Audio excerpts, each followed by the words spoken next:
About what's going on in Ireland with the Celtic Tiger and the banks are hurting so much, the downfall. What's the story here? Do you really want to know? I'd love to know.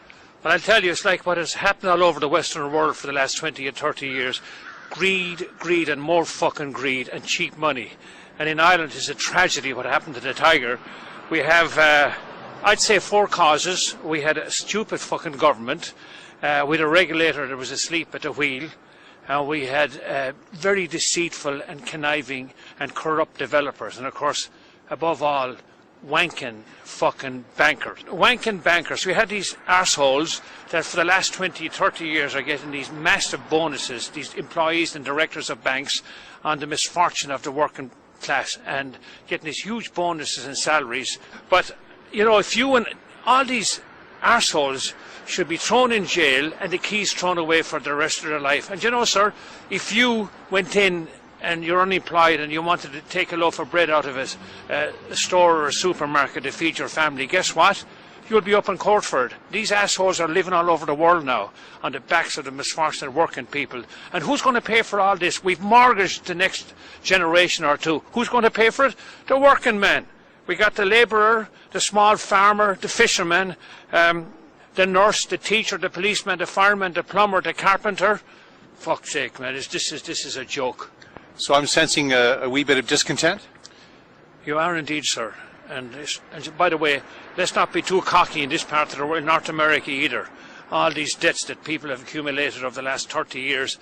Hey, everybody gets their day. Stop! Question. What is money? What is money? Money is a non-existent theoretical force that has never, does not, and will never exist except in theory on computer screens. People die and starve because they don't have enough digits on a computer screen. It's incredible and it's extraordinary and it's grotesque, but unfortunately it's true. People think, what is money? Well, how is money created? There's another big question. Oh, it's governments. No! It's private banks lending non-existent money called credit. What is credit? There's your credit. That's it.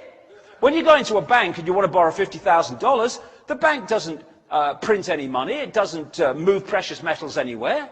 It types into your account $50,000, and from that moment, you start owing it not only $50,000, but the interest on the $50,000. And if you can't pay that back through no fault of your own, because the banking system has done what it's just done and you lose your job so you can't pay them back, they get your wealth that does exist, your home, your car, your business, your land.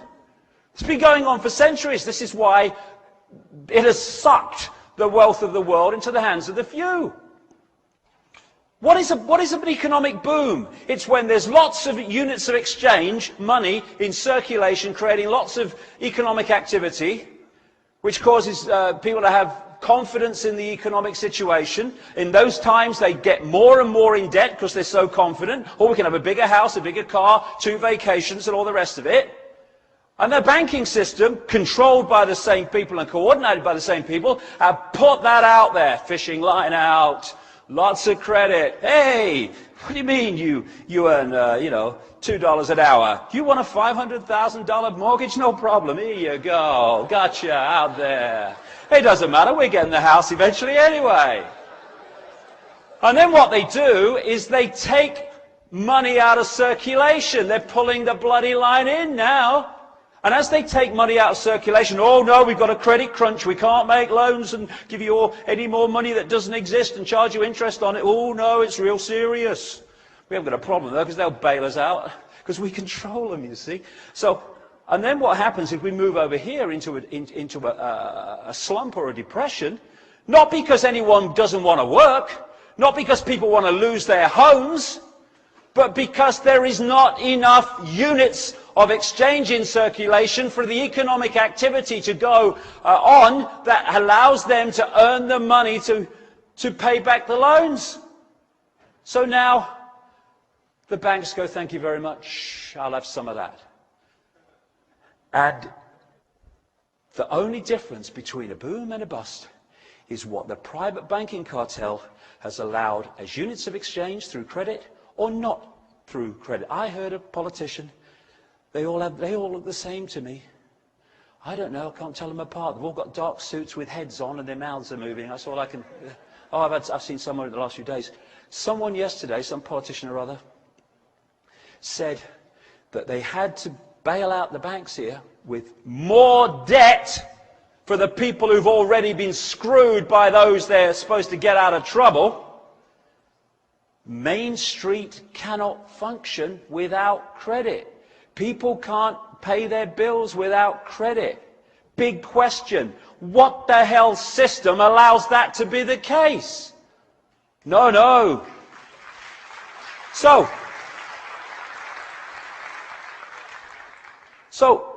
this money thing is in the DNA of society.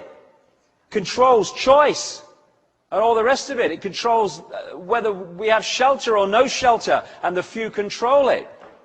So we have Greenspan, starts the old subprime going under his watch and stuff, and off it goes. But the point is, all these banks are being taken over by other banks, and people think, oh, it's terrible for the banking system. Lehman Brothers has gone. Merrill Lynch has been taken over by Bank of America. Oh, my God, what's happening? Oh, Bear Stearns, oh, it must be terrible. No, it's terrible for the people in those banks that lose their jobs, yeah, have families to look after, but it ain't terrible for the system. Because this network of people own the game. And although the faces within the game may change, the people controlling the game do not change. So they never lose. Oh, Merrill Lynch has gone down. Oh, we own Bank of America. Fine, there we go. This is how it works. God, people only realized in that area of society that doesn't look at this. So, like I say, these own the banking game. And what goes on inside it, they still own it. They still control it. And they want a world central bank. And they've just taken enormous strides towards it at the expense of the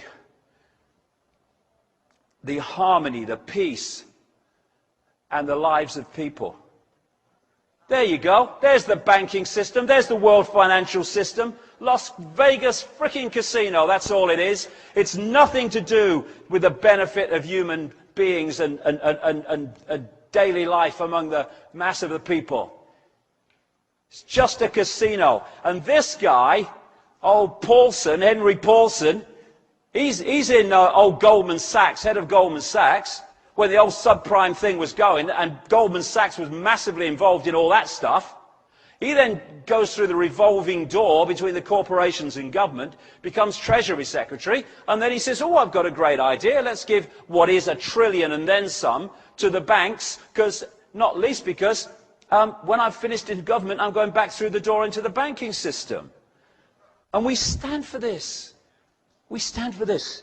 And of course, what is the basis of it? Be afraid. Be afraid. When people are frightened of anything, they give their power away. Oh, isn't it wonderful, however, how many people in this country have said, we don't want this now. We're making strides here.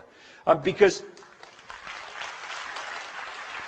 the politicians are voting for their shadow people masters. They're voting against the vast number of people in this country that can now see it. It's so bloody blatant.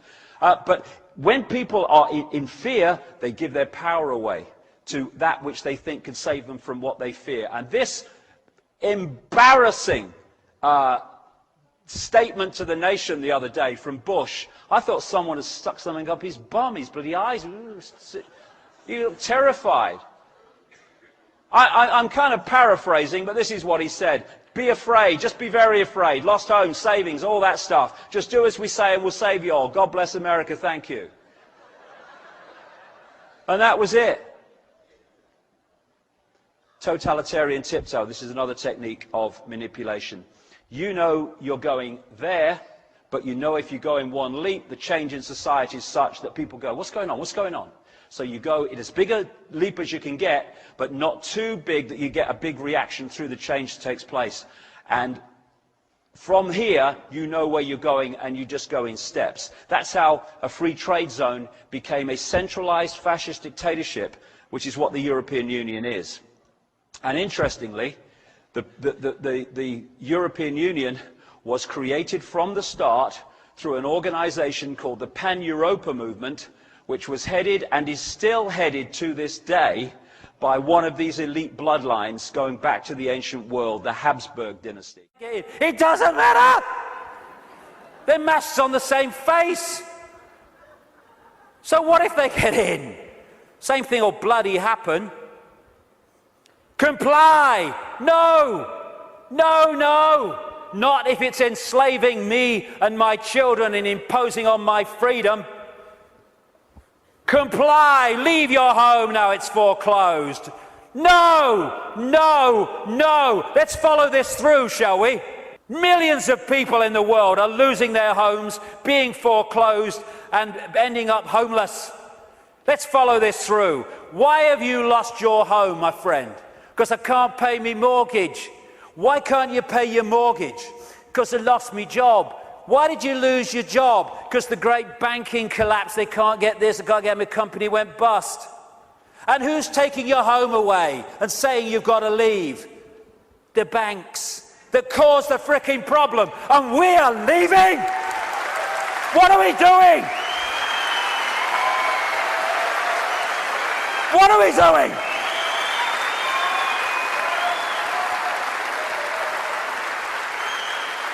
No, we won't leave when the banks have caused the problem and now they're telling us to leave to take the assets.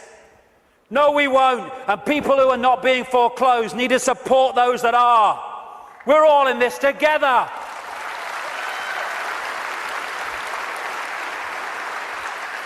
Compulsory vaccinations. No, no, no.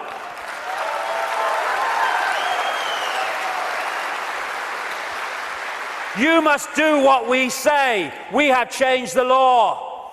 Not if you are imposing on my freedom and my rights to be a free citizen with a free voice. No, no, no. What are they going to do? They come out of Downing Street, whether it's Clegg and his mate, bloody Cameron, or it's bloody Obama, or whoever it is, in America, and they say, we've had a discussion, and this is what we're going to do. What if vast numbers of people say, well, we ain't doing it? They have got no power whatsoever. Their power comes in our acquiescence. Oh, but you can't defy the law. Okay, let's follow this through, shall we? By the way, while I'm talking, put your arms out and I'll put the handcuffs on, because that's what you're telling me. What you're telling me is this. We have no say in laws that are passed. And then we have to obey those laws. Well, okay, forget freedom then. Okay, what if they passed a law that says, we take your children away? Would you obey it? Well, no. So there is a line then. There is a line. It's just, where is that line? And if a law does not respect human freedom, it does not respect human justice, it doesn't respect fair play, we should not be acquiescing to those laws. We should be refusing to acquiesce. Rise like lions after slumber in unvanquishable number. Shake your chains to earth like dew, which in sleep has fallen on you. Ye are many, they are few. When we figure that out, there goes their way of life.